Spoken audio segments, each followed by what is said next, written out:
Well, I'm pleased to be in New York. It's a little far north. But every year I have a sheep story. I'll tell you my Christmas Eve sheep story because it helps to orientate our thinking about sheep and how we deal with them.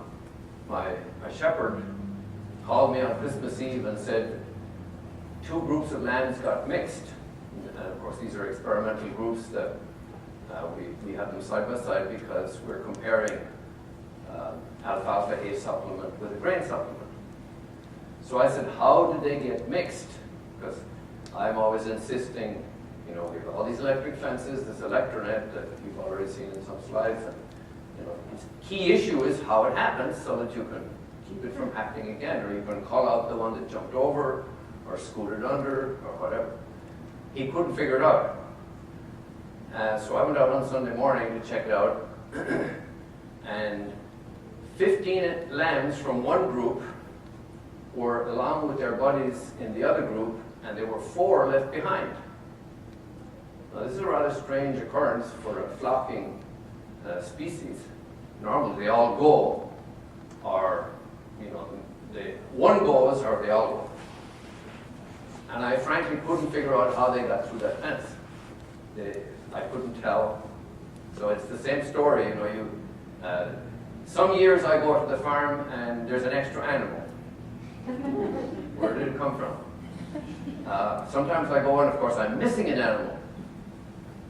So that's just a warmer up here on sheep. West Virginia University Organic Crop Livestock Research Farm. The emphasis here has been on organic systems. So we have organic crop livestock research farms. So we have integrated crops and livestock. I'm not going to spend too much time on how that is integrated, but it involves an awful lot of labor, an awful lot of moving fences around, because we are an organic farm. We have to have 3 replications and so on. So we do a lot of added work. We'd be a very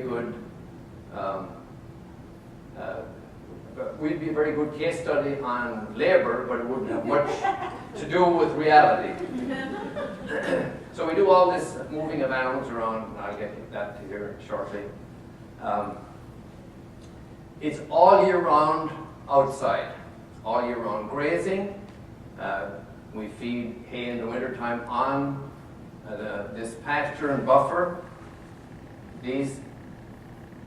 The idea of this buffer comes actually from Scotland, and it's an area that is normally cut for first cutting hay and then is grazed for the rest of the year. If there's a lot of rain, it can be cut for second cutting hay. So it's a buffer to help overcome these climatic effects, drought, or a lot of rain, depending on what it may be.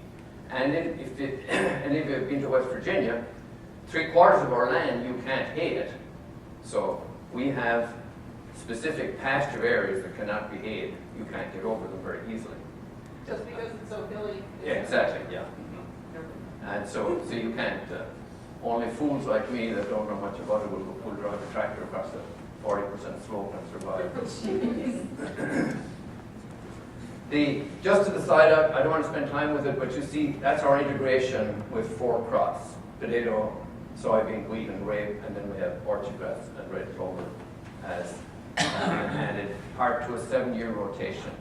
And then these permanent areas are grassland, so we keep sheep then as the animal part of the system, but 3/4 of the area is in permanent grassland and 1/4 of it is in cultivated land.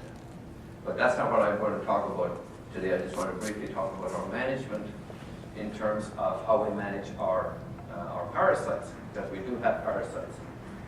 This is just to show you again the hay pasture buffer idea. There are different areas, and we take hay off some and then we pasture others.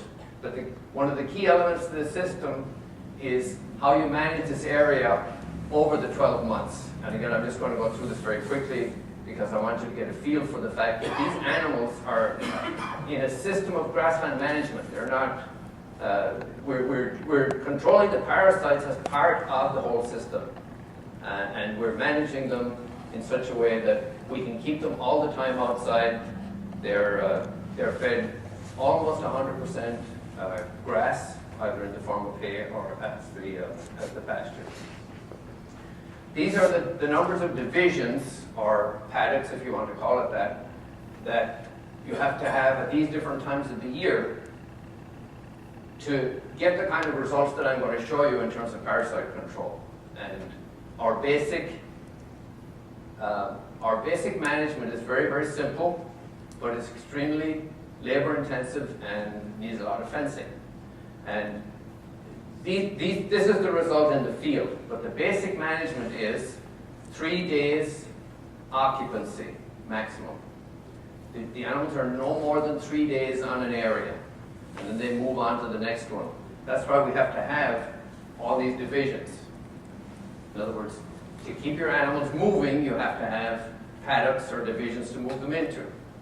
And then we don't come back for 56 days. So there's a rest period of 56 days. Where did we find that information? We had to go back to South Africa in 1915. So it just tells you how much we have gone after anthelmintics all these years and not thought about pasture management. We started doing this in 2002 with our first, that's the last cycle, I'm going to pass over that quickly. We started doing this in 2002 and we're still viable. We have used no anthelmintic of any kind. The only thing we use is grazing management. They get trace mineralized mix and water. And we're up to about 100 ewes right now, and we're not that concerned. We haven't paid too much attention to selection. We have a large variation in our lambing, our weaned lamb weights, but I'm going to show you very briefly what we did the last 2 years in terms of actually taking some of those lambs and dosing them and to see what effect we would get. Just another little side issue related to sheep behavior. We've trained the sheep to eat thistle. Here's a stand of, I hate to call it this, and I even more so when I'm this close, but I hate calling this Canadian thistle. I call it a creeping thistle. And that very well describes its botanical characteristics because it has numerous underground rhizomes and it just lasts forever. But the sheep, there's the effect in 1 day of thistle elimination with the sheep. This may in fact be actually contributing to our worm control because they're eating now these thistles, and we've actually decided that we probably now don't want to really get rid of it. Maybe it's a good plant to have in our pastures. But in any event, they've, just by happenstance, they have learned to eat the thistles. And they teach the lambs. So now the lambs, after weaning, they will also eat the thistles. Here they're actually stripping the leaves off. There's a thistle. The flowers are up high and they've already stripped all the leaves off the bottom. So they really do. These are not really thorny. Some of you may be familiar with it. But normally they don't eat them. Winter time, this is just taken a week ago. These are the ewes. They will lamb in the first half of April. And here are the lambs from last April, now on experiment. They're getting hay primarily, and then we're looking at these to see if with little alfalfa hay we can improve their weight gain during the winter time. But the main thing I want to tell you is just very briefly that we took our lambs, almost all of them for the last 2 years, divided them in 4. Half of them we dosed at weaning, half of them we didn't dose, and then half of them we fed grain and half of them we didn't feed grain. So you have a very straightforward comparison of nothing versus grain and nothing versus an anthelmintic. And you can see we got, just in the simple weight gain at the end of the experiment, about a 4-pound difference. In other words, giving them an anthelmintic or giving them grain was about the same thing. So the most prominent thing from our point of view is that we're relatively successful in controlling the parasite. And these are spring-born, they go out on grassland. This is probably the worst time if you were thinking of parasite load. If they were going to pick up parasites, that's when they're going to pick them up, and this is when we would have the effect. So this is a two-year experiment. Slight difference between the 2 years. We did it a little bit earlier 1 year, a little later another. These lambs are weaned at about 2.5 months. We don't wean early. We just let them go on the ewes. And then big difference between singles and twins, as you might imagine, given our system. We also divided them into 4 groups, and we basically get a similar effect on animals that are different sized. In other words, it doesn't matter whether they're small or large, feeding them grain or giving them the anthelmintic produces a similar result, a small increase. Significant in most cases, but not very large. And another very interesting thing was that in 2010, we did not feed them a protein supplement. In other words, we just gave them corn and wheat. But in 2011, we gave them some roasted soybeans, and we got a higher response to the grain feeding. 2011, they increased a lot more with grain only than in 2010. So perhaps the protein supplementation then, that's something that we will look at a later stage. I'm not going to present too much on the fecal egg counts. We have a new parasitologist that's doing a lot of this. And you can see that when animals, if you take the strongyloids, or the strongylids, here they are weaned and dosed, and then there's a dramatic drop in fecal egg counts, whereas the untreated animals, the egg counts increase.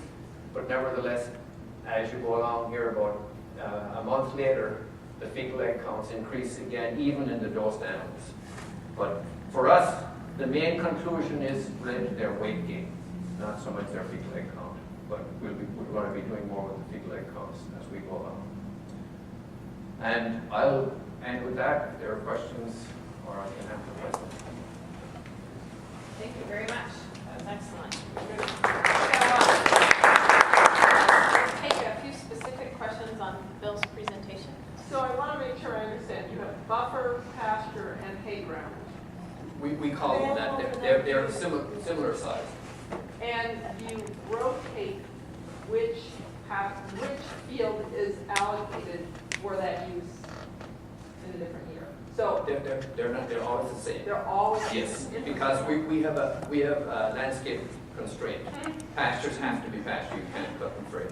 In our particular case, we could, but we're assuming that if in a regular West Virginia situation. So we've had areas that we've never mowed for the last 10 years, and they're on those areas now. And they go back every year, and we're running about 3.5 ewes to the acre. How much tree cover is there in those pastures? Is there much tree cover in there? There's practically none. I just wanted to ask what your grazing system ends up looking at with the 2-month rest period. A lot of people would say that that's too long. I try to keep an open mind, but a lot of people would say that you need to have a lot shorter. So are you sometimes can you sometimes lose sight of your sheep in the grass at certain times of year? And what does it end up looking like after they're out in those situations? It's desperate. It's game. It's terrible. When I did this, first of all, I said, I'm an agronomist. This is terrible. 21 to 28 days is regrowth period. Yeah. So, what the emphasis was, no parasites. That's what we saw in the literature, and that's what we said we got to do. But the key issue here is once you get through the first round, then you have hay aftermath, which is, if I'd have had time, I could have explained that. But my point is we've been doing this year after year now, and it's not too difficult. It takes a lot of management, and you'll have to think ahead where they're going to be, the next month and get things ready. But the haying and having these different areas is for us is the key to doing it. Great. So I think, I was going to bring everybody up, but we'll Can I let just Rob. ask, because you're a different climate from South Africa, have you thought about changing the rest periods? because our major goal was just to get something going. Now we're planning to look at longer periods. We did do one experiment with a 3-week rest period, and we dosed half the animals and lost a quarter. So we do have infection.